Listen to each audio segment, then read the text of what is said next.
agad nagpaputok ng warning shot. At dahil doon, napilitan ding magpaputok ng warning shot ang NBI agent.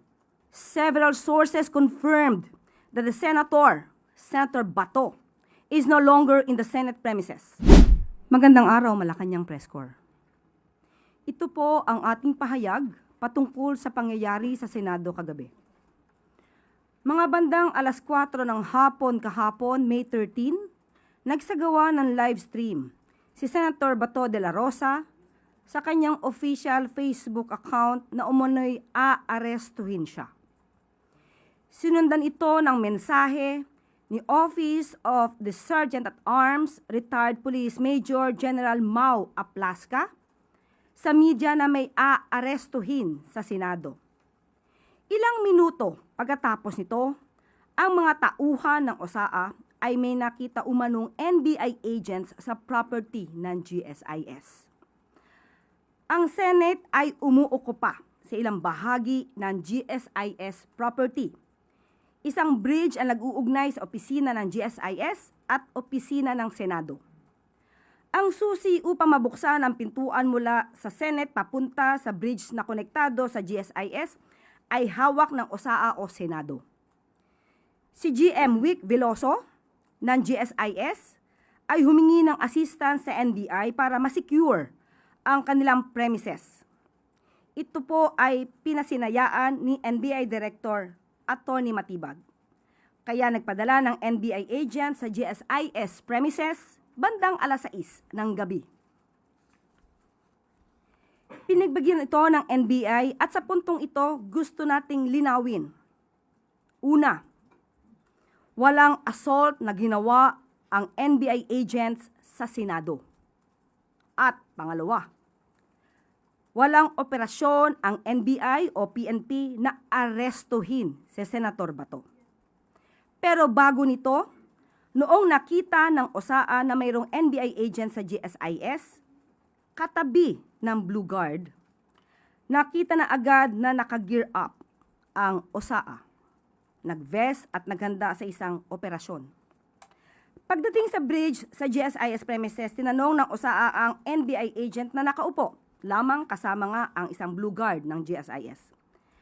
Nagpakilala na NBI agents at nung nagsabi sila ng kanilang pagkakakilanlan, agad nagpaputok ng warning shot si Sergeant at Arms Mau Aplasca.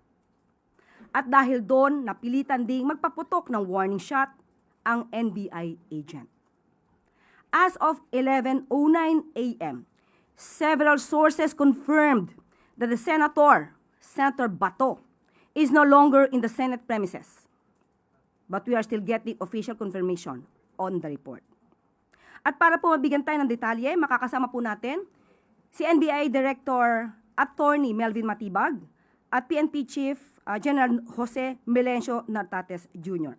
Magandang umaga po sa inyo lahat. Magandang umaga. Maraming salamat po, Yusek Claire Castro, at magandang umaga po sa inyong lahat. Yung pong sinabinanggit ni Yusek Claire Castro was exactly what transpired during po nung araw na yan kahapon po. No? So, siguro po kung merong lang mga katanungan, I will be willing to address your questions po. Magandang umaga po sa atin lahat. Salamat sa pagkakataong ito. Nakikita nyo naman ang NBI Director at ang Philippine National Police na aking pinamumunuan. Magkatabi ngayon. And so, ito po yung ating iimbestigahan, lalong-lalo na yung nangyari kagabi, early morning last night. And so, we are coordinating such that we can go into the bottom of this case. And the personalities who are involved should be accounted and or fully investigated. Not only for the NBI, but of course, including the personalities, especially the security personnel at the building of the GSIS, as well as the GSIS building being occupied by the Senate Security, led by the Sergeant of Arms. Unang tanong mula kay Maricel Halili, TV5. Magandang umaga po. Sir, may we have more details about Senator Bato de la Rosa? Meron na po ba kayong nakuhang impormasyon na totoong nakalabas na siya ng Senate premises?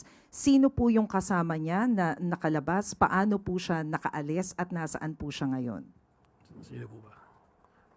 Well, gaya po ng sinabi ng ating pong Yusek Claire Castro, we have yet to validate kung ano po yung report. Baka maganda po sa Senate po natin itanong, sa Senado, sa Office of the SecGen, at po sa OSAA din po, dahil sila po ang makakakita talaga kung may actual po na paglabas o pag-alis po ni Senator Bato. Umaasa rin po kami sa aming mga nangarinig na balita at lumalabas po sa social media. But may we know kung ano po yung directives ni President Marcos when it comes to arresting Senator Bato? If you're referring po dun sa kahapon, wala naman, ang gaya po ng sinabi ko sa aking mga pahayag doon pa man, na wala pong instruction na arestuhin. Katunayan, kausap ko po buong araw si Secretary Bida ng DOJ kung saan po napapaloob ang National Bureau of Investigation. At ang sabi lang po, respondehan namin yung kahilingan ng GSIS, subalit hindi kami mag-a-approach kahit po nga dumaan doon si Senator Bato ay ang ano namin is to monitor sapagkat alam po naman nating lahat na mayroon pong kaso na ongoing ngayon sa Supreme Court at wala man pong TRO, pero from the point of view of lawyers po, gaya ng DOJ, 3 araw lang, 72 hours po yung binigay na palugit para po sumagot yung kampo ng gobyerno at yung kampo ni Senator Bato. Kaya ang tingin po natin dito ay magkakaroon kaagad ng mabilisang resolution po ang ating pong Korte Suprema na mas mabubutihin po natin na wag muna pong kumilos ng hindi naaayon sa magiging direksyon po ng Korte. Ano po? And sir, may we know kung sino po si Mel Oragon? Totoo po bang driver siya ng NBI? And bakit po siya may hawak na baril? Allowed po ba yun sa driver if that's the case? Well, sa ngayon po, when binalidate po namin yung pong aming records ng aming pong mga ahente at mga employees, siya po ay hindi po opisyal na empleyado ng NBI. Ngunit nung aking pong nagkaroon na po ako ng sariling investigasyon, lumalabas po na siya ay parang volunteer kasama po ng mga ahente po. No? Doon po sa katanungan kung alaw humawak ng baril, yun po kasi yung nakita na naglalakad, pinahawak. Pero yung actual naman po na pangyayari, wala naman po siyang access po dun sa baril na hawak-hawak po niya. So, sir, sorry, panghuli na lang. So, kasama po siya nung mga As NBI a agents na driver po. nag-assist sa GSIS? As a driver po ng grupo po, yun po yung report sa akin ng mga NBI. But officially, he is not a member or employee po ng National Bureau of Investigation. Kasi po sa mga operation po namin, just to educate po ang ating pong publiko, lahat po, pag operations po kasi, meron po talaga mga tinatawag na force multipliers, yung mga volunteer po.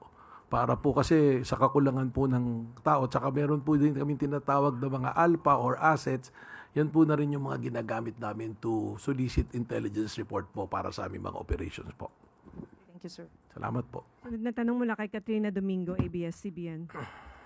Sir, ipinapavalidate lang po, yun po bang mga responde sa GSIS para i-secure or armed NBI agents? Well, yung request po kasi sa amin na sulat na aking natanggap ng alas 5:08 p.m. po kahapon mula po kay GM Vic Veloso is to secure and panatilihin po yung kapayapaan and peace and order.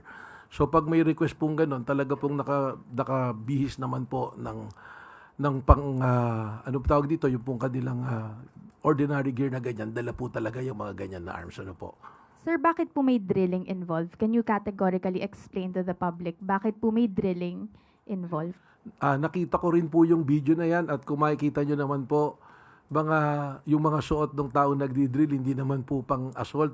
Ang nagdi-drill po, tinatanggal po nila yung lock because the access from the Senate going to GSIS, yung susi po, ang report po sa akin ni GM Veloso is nandoon po sa Senate. Ang gusto po niya, isara po yung lugar na yon kasi nga po, labas-masok na raw po ang iba't ibang tao. Hindi na po masecure yung lugar at yung mga employees. So yung primary concerns po niya. Kaya kung makita niyo po yung video, drilling, tapos hinarangan po ng mga metal cabinet para hindi po madaanan na yung lugar po na yon. Sir, in a span of 3 days, tatlong beses pong nalusutan, if that is the proper term, ni Senator Ronald De La Rosa ang NBI. First, hindi nahabol sa stairwell ng Senate. Pangalawa po, kahapon, supposedly, nagkagulo doon sa Senado and he was holed up in his office. At ngayon naman po, nakaalis sa Senate without the NBI knowing exactly kung nasan po yung senador. To what do you attribute these lapses Okay. or these discrepancies? Hindi naman po siguro lapses. Ano po, there's our operational requirement po. Number one, yung doon po sa Senado nung hindi po siya na-aresto. Naikwento ko na po yan eh. Kaya ka po ako humihiling ng buong kopya ng CCTV mula nung dumating siya sa parking kung kanino siya nakasakay na sasakyan hanggang sa pumasok. Dahil ang nakita na lang po nating video, yung takbuhan na lang yung habulan. Hindi po naipakita ron na magsiserve na ng warrant, kakausapin na po si Senator Bato, tinakel niya po yung babaeng ahente. Kaya po nagkaroon ng takbuhan. At nung nagdeklara po ang Senado na protective custody nila si Senator Bato, minabuti po namin na irespeto yung sinabi na yun ng Senado sapagkat ang respeto po natin sa co-equal branch po na executive ay nandoon. Yung pong mga issue ng legal na wala namang ganong basihan, hindi na po natin po napag-uusapan. Kaya naman, nung dumating na po sa korte, na-validate naman din po yung naging desisyon ng NBI na wag pong arestuhin si Senator Bato.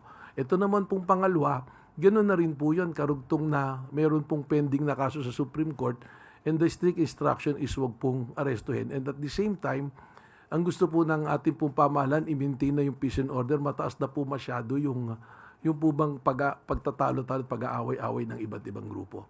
Ito naman po, hindi pa naman po validated kung talagang nakalis na po siya sa Senado at kung saan po napunta. Ma'am, sorry, last on my end for this round. Based on the premise or the timeline na nilatag po kanina ni Undersecretary Claire Castro, how convinced is the Executive Department doon sa mga swirling rumors na the chaos in the Senate yesterday was staged, allegedly? Well, that is a part of an ongoing investigation. Ipinasok naman po lahat yan. Sa ngayon po, magkatulong po ang NBI at ang PNP. Re-reviewin po natin yung mga footages kung may mga CCTV at we will use po yung atin po mga forensic capabilities para malaman po natin kung ano po talaga yung nangyari. Ano po. Sunod na